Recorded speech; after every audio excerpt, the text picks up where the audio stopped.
Bonjour. Méditer dans ce temps de crise et dans ce temps qui nous oblige à réfléchir. Alors méditer, c'est s'arrêter, accepter de prendre du temps, entrer en soi, et puis on y découvre le silence qui peut faire peur.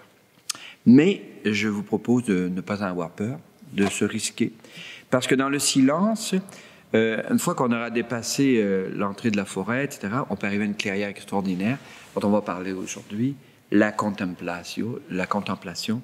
C'est cette étape du dialogue avec l'autre où on arrive à cet état intérieur où je me sens en plénitude devant l'autre. Plus aucun mot n'est nécessaire. La lumière m'éblouit sans m'aveugler. La couleur me séduit sans m'annihiler. Je suis dans un état de plénitude, de paix, de sérénité. Et on peut y arriver après des étapes très précises dont on a parlé, une lecture, une respiration, etc. Mais on peut y arriver aussi de façon un petit peu surprenante, ce qu'on appelle une expérience sommet. Une expérience sommet, qu'est-ce que c'est? C'est effectivement au détour de quelque chose qui n'est pas prévu.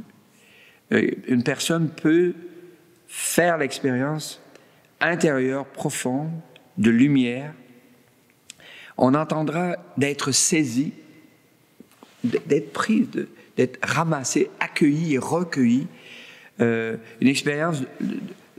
Joe Kennedy parlait, lui, de l'expérience de sublime. Le sublime, un peu comme, je me rappelle un jour, une camarade me raconte qu'ils vont visiter l'oratoire Saint-Joseph, et puis elle a un petit bonhomme de 6 ans, puis les grands, ça va, un petit bonhomme de 6 ans qui est turbulent. Et puis bon, on va visiter l'oratoire Saint-Joseph,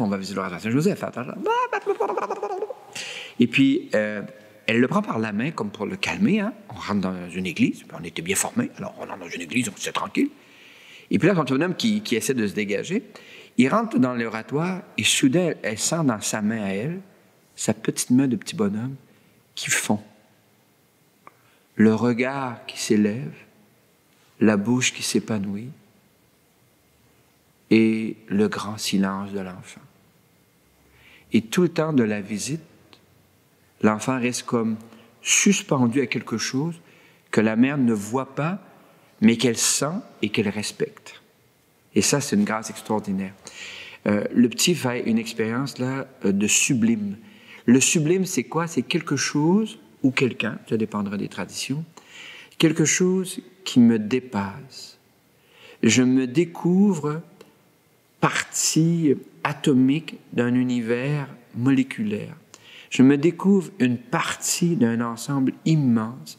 Je me découvre comme inscrit dans le monde, dans l'univers, ou même dans les univers, je n'ai pas de gêne avec ça. Si vous voulez, Teilhard de Chardin parlera du Christ cosmique. Et cette expérience-là m'amène à un silence, non pas un silence parce que je suis gêné, mais un silence d'émerveillement, un silence de plénitude. Je me sens profondément aimé, et même amorisé. Je me sens transformé. Dans le langage chrétien, on dira christifié par le souffle de l'esprit, ce souffle d'amour. Et là, dans ce moment-là, plus rien n'est nécessaire. Juste, je me découvre étant. Je suis en état d'être. Et je n'ai plus rien à prouver. C'est fini les combats de la performance, d'excellence. À la source de mon être, quelqu'un me regarde, je me sais regarder. Et rendu à cette étape, il restera après pour redescendre de cette montagne, l'étape de réverbération, de miroir, si vous voulez, où il me reste maintenant à découvrir que ce regard dont je me sens regardé avec tendresse, avec acceptation, il me restera à m'exercer à l'avoir sur les autres, sur le monde. C'est le passage à la transfiguration du monde. Ce monde tel qu'il m'est donné, tel que je le reçois, et tel que dans la contemplation, je le découvre, il me reste maintenant à le voir dans la plaine du travail, de la vie battante, c'est encore là. Mais il y a tellement de bruit dans la vie que je peux ne pas le voir. Alors, dans la contemplation, ce monde, ce regard m'arrive, je me laisse regarder, et puis soudain, je me découvre capable de le voir dans le bruit, dans la nuit. Anthony de Mello, qui est un jésuite des Indes, refusait de donner des retraites spirituelles ailleurs que dans les deuxièmes étages des marchés. Et toutes fenêtres ouvertes, parce que dans la rue du bas, dans les ruelles, circulait plein de monde, donc il y avait plein de bruit. Il dit, si vous n'êtes pas capable de vous concentrer dans ce bruit, que faites-vous dans ce monde? Parce que ce monde est bruyant. Et là, il reste à trouver la manière de s'y arrêter. Et puis, bon, selon des écoles, on peut y arriver. C'est une grâce extraordinaire que de se savoir aimer en profondeur, accepter. On entend souvent l'amour inconditionnel. Moi, je pense que ça se dit bien, mais l'amour inconditionnel demande quand même un petit peu de conditions. Par exemple, la première, il me semble inévitable, c'est de se savoir soi-même aimer de façon inconditionnelle. Or, y a-t-il des humains qui peuvent m'aimer de façon inconditionnelle?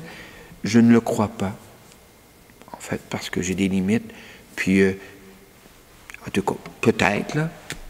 Peut-être que les gens mariés pourraient en parler différemment, mais moi, personnellement, je pense que c'est difficile. Mais du côté de Dieu, de l'ultime, de l'autre du dialogue intérieur, là, il y a ce regard, oui, il y a un amour inconditionnel. Et ça vient guérir en moi, justement, ce regard sur moi-même qui me montrait en finitude, peut-être même en désagrément par rapport à moi-même. Mais s'il y a quelqu'un qui m'aime de façon inconditionnelle, alors je peux donc me relever. Quand j'étais plus jeune, je me rappelle, j'aimais faire, quand j'étais pas fier de moi, bon, l'expérience du péché, alors je m'agenouillais, je disais, Seigneur, je vais me relever seulement quand tu m'auras dit que tu m'aimes encore. Alors, faut être gamin un peu. Eh bien, je suis encore debout des fois, donc ça veut donc dire que j'ai retrouvé cette expérience intérieure. C'est une grâce extraordinaire, ce savoir gracier, aimer en profondeur. Et alors là, le silence devient possible, le silence absolu, où je n'ai rien à prouver, rien à dire, me voici. En profondeur, me voici, tel que je suis, et je suis à disposition de ce regard profond. Ça va faire quoi? Ça sera l'étape de l'action dont on pourrait parler, mais là, je sors de ma méditation, après la lectio, la méditatio, l'oratio, la contemplation, je suis prêt à aller agir. Bonne fin de méditation.